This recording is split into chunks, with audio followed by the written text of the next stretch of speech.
के श्री कांधेनु वाले बाबा। आप लोगों में से किसी ने उनका दर्शन किया हो, रमन रेती में कांधेनु गौशाला उनकी बनाई हुई थी और उनका नाम था पूज्य बाबा श्री यादवेंद्र दास जी। ये जो भागवत निवास है, भागवत निवास की परंपरा के साधु थे वो। श्री पंडित बाबा श्री रामकृष्ण दास जी की परंपरा के संत थे और भगवत साक्षात्कार संपन्न संत थे, सिद्ध पुरुष थे वो।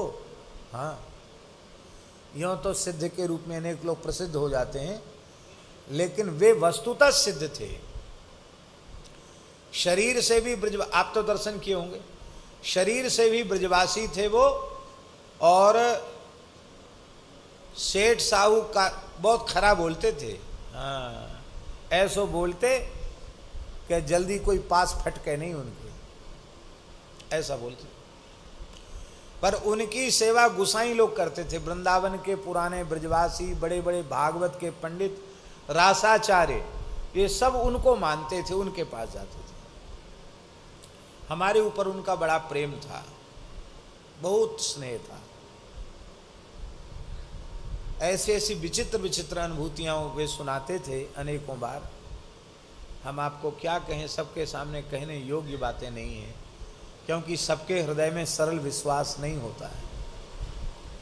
अच्छे महापुरुष थे। तो परंपरा से तो गौड़िया थे और उनके यहाँ हमेशा रामचरितमानस के बालकांड का पाठ होता रहता था। बालकांड से आगे नहीं, न कभी सुंदरकांड, न किष्किंधा, न लंका, न उत्तर, न अयोध्या, कुछ नहीं, केवल बालकांड। और खूब पाठ होते थे, कोई हमेशा अखंड नहीं चलता था, लेकिन कई बार उनका मन हो गया तो पूरे कार्तिक बालकांड का अखंड पाठ। और हमने देखा अच्छे अच्छे भागवत के पंडित विद्वान वहां आकर पाठ में बैठते थे।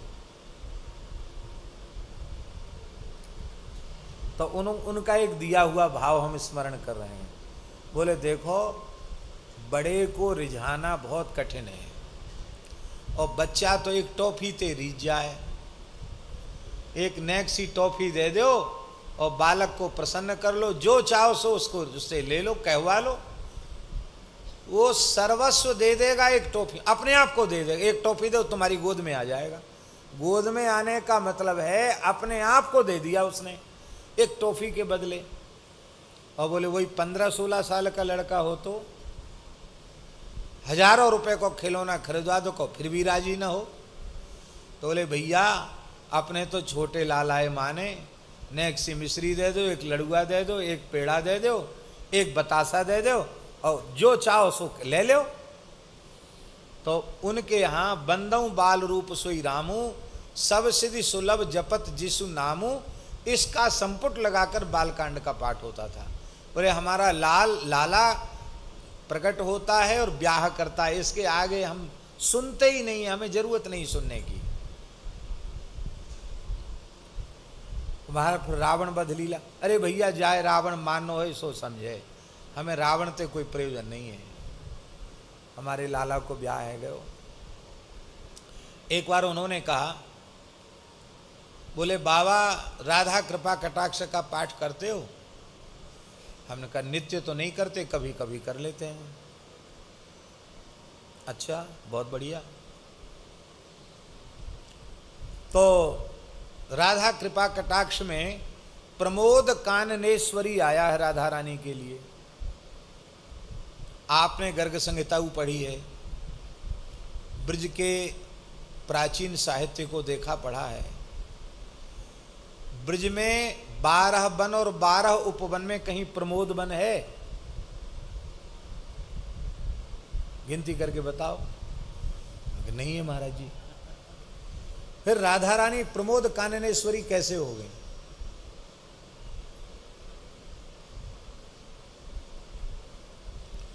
तब उन्होंने कहा ये राधा कृपा कटाक्ष में जो प्रमोद काननेश्वरी है ये श्री सियाजू के लिए है, क्योंकि वृंदावन, यहाँ वृंदावन की महिमा है और श्री अयोध्या में रसिक लोग प्रमोद वन को मानते हैं, यहाँ निधिवन सेवा कुंज है, वहाँ प्रमोद वन है, और प्रमोद वन की अधीश्वरी श्री विदेहराज नंदिनी श्री राम वल्लभा रसेश्वरी रासेश्वरी श्री सियाजू हैं। तो बोले बताओ, लोगों को इतनी सी बात समझ में नहीं आती, जो प्रमोद काननेश्वरी सियाजू हैं वही वृंदावनेश्वरी श्री राधा रानी हैं। ऐसी हे राधा रानी, आप अपना कृपा कटाक्ष हमें प्रदान करें। ऐसी बात वो बताते थे महाराज, विचित्र विचित्र बात बताते थे। एक बार उन्होंने बताया कि हमने दिव्य वृंदावन का दर्शन किया। पल्ली पार में एक बंसी भट्ट है, बोले वहाँ खूब भजन करते, खूब नाम जप करते, और कभी कभी महीना डेढ़ महीना में एक बार यहाँ वृंदावन आते तो यमुना स्नान करके और बिहारी जी, राधा वल्लभ जी, राधा रमण जी, गोपीश्वर सब जगह दर्शन करते। बोले एक दिन अमावस्या थी, सोमवती अमावस्या थी, हम वहाँ बंसीवट है ना पल्ली पार गए, बहुत बढ़िया जगह है, तो वहाँ से दर्शन करने आए। थोड़ा गर्मी का समय था, थोड़ी सी धूप हो गई थी, यमुना जी में स्नान किया, बालू गर्म हो गई थी, तो पैर पजरवे लग गए, पाम पजरवे लग गए। बोले सोचे भैया कहूँ पास में छाया मिले तो छाया में नेक बैठ जाए, पैर में कुछ पहनते नहीं।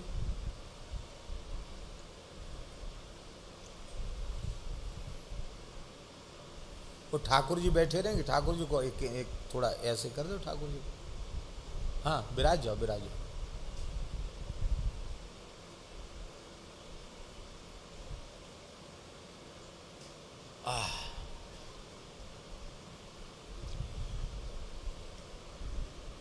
तो कहते हमको यही की बात है, ये जो धीर समीर है ना, धीर समीर क्षेत्र की बात, तो पास में धीर समीर ही है। तो यहाँ हमें वृक्ष दिखाई पड़े, वृक्ष तो पहले वृंदावन में थे, पर वहाँ जब गए तो क्या देखा कि वो वृक्ष तुलसी के हैं। और कहे बाबा आप आश्चर्य करोगे, एक एक वृक्ष की पीड़ इतनी मोटी मोटी, और एक एक तुलसी के वृक्ष के नीचे 8-8 10-10 गैया बैठी हैं, लंबे चौड़े क्षेत्र में उनका फैलाव है। तो भैया हमने जीवन में ऐसे वृक्ष नहीं देखे, तुलसी की मंजरी तो तुलसी की, दल भी तुलसी का। तो हमने ऐसे लेके ठाकुर जी का स्मरण करके सूंघी कि और कोई तो ना है, कोई और कोई पेड़ होए, हमने जीवन में पहली। तो तुलसी की मंजरी, तुलसी का दल खाया, तुलसी पत्ता, तुलसी का दल। और गाय ऐसी जैसे सफेद चंद्रमा हो, और इतनी विशाल गाय कि एक गाय कम से कम हम क्या कहें, बहुत लंबी चौड़े क्षेत्र में बैठी, जैसे हाथी का बच्चा बैठा हो ऐसी गाय।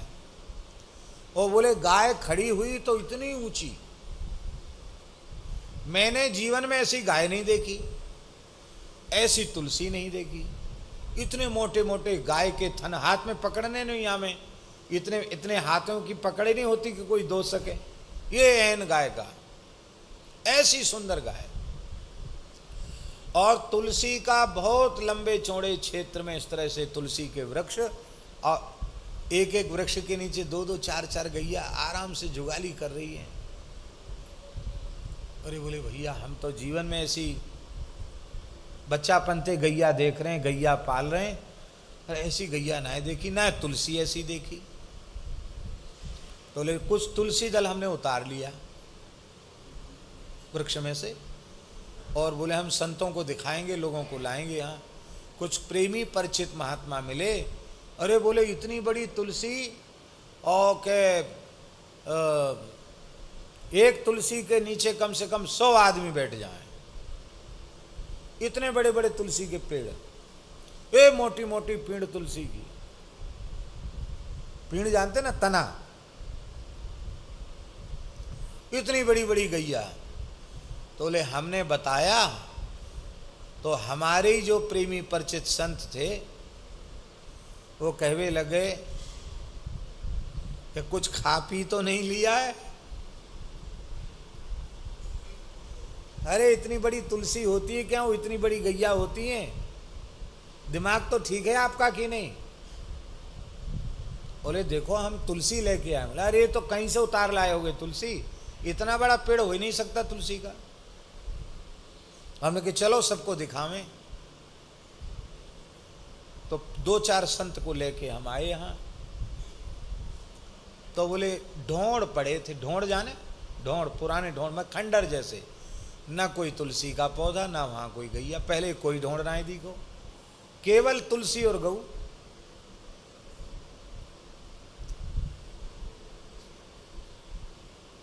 तो मन में हुआ क्या कि ये क्या हुआ, ये तो बिल्कुल जागृत की बात है। तुलसी तो हम लेके आए, अपने ठाकुर जी को चढ़ाई। तो जैसे ही थोड़े विश्राम में गए बंसीवट पहुंचने के बाद, तो सिद्ध पुरुषों ने संकेत किया, बाबा तुमने प्रकाश करके अच्छा नहीं किया, तुम्हें दिव्य वृंदा देवी का दर्शन, दिव्य वृंदावन का दर्शन और ठाकुर श्यामा श्याम जिन गायों को लाड़ करते हैं उन नित्य वृंदावन नित्य गोलोक की गोमाताओं का दर्शन हो गया। तुम भाग्यशाली हो। ऐसी ऐसी घटनाएं उनके सामने घटती थी।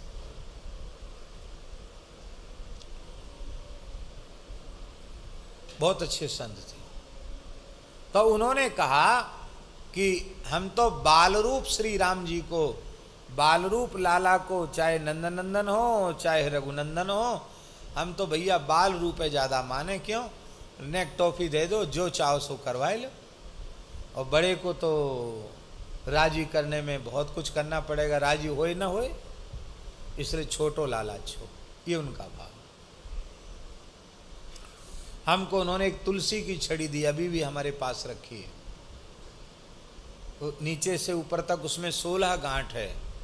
वो ही बताते थे, भगवान जाने, बोले 16 ग्रंथि की तुलसी की छड़ी दुर्लभ है बाबा, ये साक्षात श्री जी को स्वरूप है। तो हम कार्तिक परिक्रमा देते भे जाते, तो एक दिन बड़े प्रसन्न है गए, बोले बाबा बहुत पुरानी है, ये रख लो।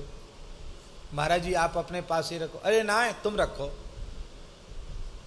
एक घटना घटी, आपको मालूम होगा, सूरज कुंड है यहाँ, सूरज कुंड है ना गिरिराज जी के पास, राधा कुंड के निकट। तो वहाँ एक घटना घटी थी, आपको स्मरण में होगा, संत लोग यहाँ बैठे हैं। एक इमारत गिर गई थी, बड़ा जरा भंडारा था, बहुत साधु उसमें पधार गए थे, बहुत संत पधार गए थे। वो पूरी छत की छत गिर गई थी, तो ऊपर जो चढ़े थे वो पधार गए, जो नीचे दब गए वो भी पधार गए।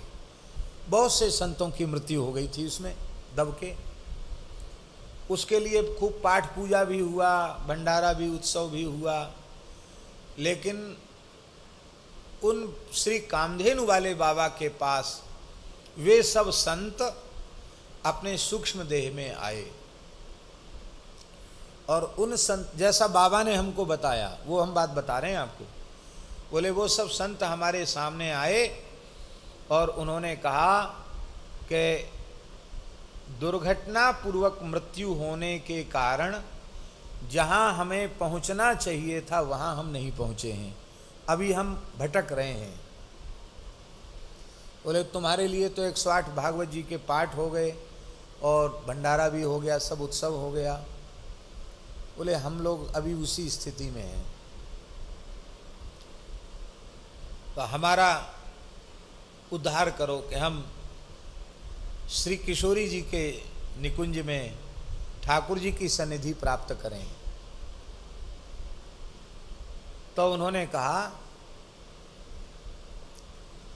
कि कामधेनु वाले बाबा ने कहा कि आप लोग ही बताएं, जो करना था हम लोगों ने वो तो कर लिया, अब आप बताएं कि आपका श्री जी की सेवा में प्रवेश कैसे होगा। तो बोले उन संतों ने कहा कि मलूक पीठ वाले बाबा आकर यहाँ भक्तमाल का पाठ करें और भक्तमाल के भक्तों का आवाहन करके ठाकुर जी श्री जी को भोग धरावें, अपने हाथ से तुलसी पधरावें, भक्तमाल में विराजमान जितने संत हैं फिर उनको भोग लगावें और फिर झरा भंडारा करें 7 कोस गिरिराज जी का। और इसके बाद वो सब बचा हुआ शीत प्रसाद और संतों का चरणामृत हमारे लिए पत्तल पर अर्पित करें। एक मटका में चरणामृत, एक घड़ा में चरणामृत और एक झबरिया भर के, पत्तल भर के प्रसाद, शीत प्रसाद। तो हम लोग जहाँ पहुँचना है वहाँ पहुँच जाएंगे। और हमारी कुछ तबीयत गड़बड़ थी, हम शरणागत में थे, वहीं पहुंच गए कामधेनु वाले बाबा, और बाबा को 103 104 डिग्री बुखार, ऐसे कांप रहे जूड़ी में, और गर्म शरीर। बोले देख सुन ले, ब्रजभाषा बोलते थे, देख सुन ले, कान खोल के सुन ले, ऐसो ऐसो संकेत मिले हुए। वो बाबा सबरे बाबा जी हमें सोमन नहीं दे रहे, और मैं बुखार में उठ के आया हूं, यही ले आया हूं। वो संत सब चाह रहे हैं तू ऐसो कर, और देख मैं तो कह चले हो, और तू या जन्म में कर ले या अगले जन्म में कर, करने तो ही कू पड़ेगो, और तो फुर्सत ना है तो 10-20 जन्म पीछे कर लीजो, जा तेरी छुट्टी, पर तो ये करना पड़ेगा ये काम। हमने कहा बाबा जो आ गया, आप पधारेंगे, मेरी मत पूछो, मैं आऊंगा नहीं आऊंगा, पर तो ये काम करना। देख सबरे तो विश्वास ना करें, पर तू विश्वास कर रहे हो कि ना हमारी बात पे? आपको पूरा विश्वास है। फिर हम गए थे वहाँ सीकर तरफ गए थे, बहुत व्यस्तता थी उस समय, तो ऐसी व्यस्तता कि दिन कहीं रात कहीं, सुबह कहीं शाम कहीं, दिन और रात चलना, बड़ी व्यस्तता थी। जैसे तैसे 3-4 दिन का समय निकला। राजस्थान में हम थे, हमने कि वहाँ से हम लौट के सीधे गिरिराज जी पहुँचे। अपना किसी व्यक्ति या भक्त से किसी से कोई इशारा नहीं किया। आटा, दाल, चावल, घी, बूरा, मेवा, जो कुछ सामग्री थी, सूखी सामग्री लेके 10-20 संतों को लेके वहीं गए, और स्वयं हारमोनियम बजा के पूरा भक्तमाल जी का पाठ कराया। शाम को थोड़ी देर कथा कहते, बहुत श्रम किया, और भोग धराया। 7 को उसके संत आए, सबको जिमाया, अपने हाथ से वहाँ ठाकुर जी को भोग धराया जैसे बाबा ने कही।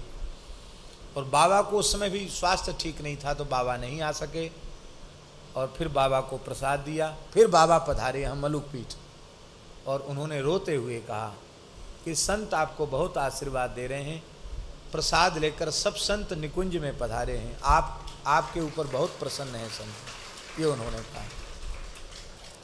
ऐसे संत थे कामधेनु वाले बाबा।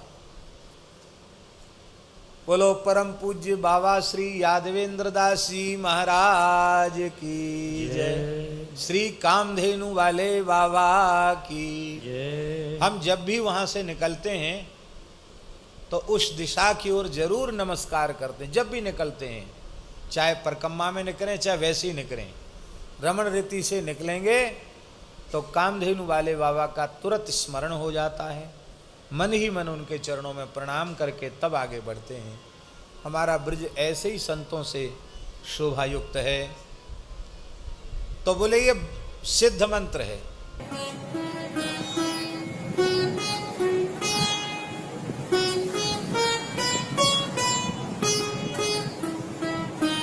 श्री सीताराम प्रतिदिन सत्संग एवं दर्शन के लिए श्री महाराज जी के ऑफिशियल चैनल को जरूर सब्सक्राइब करें।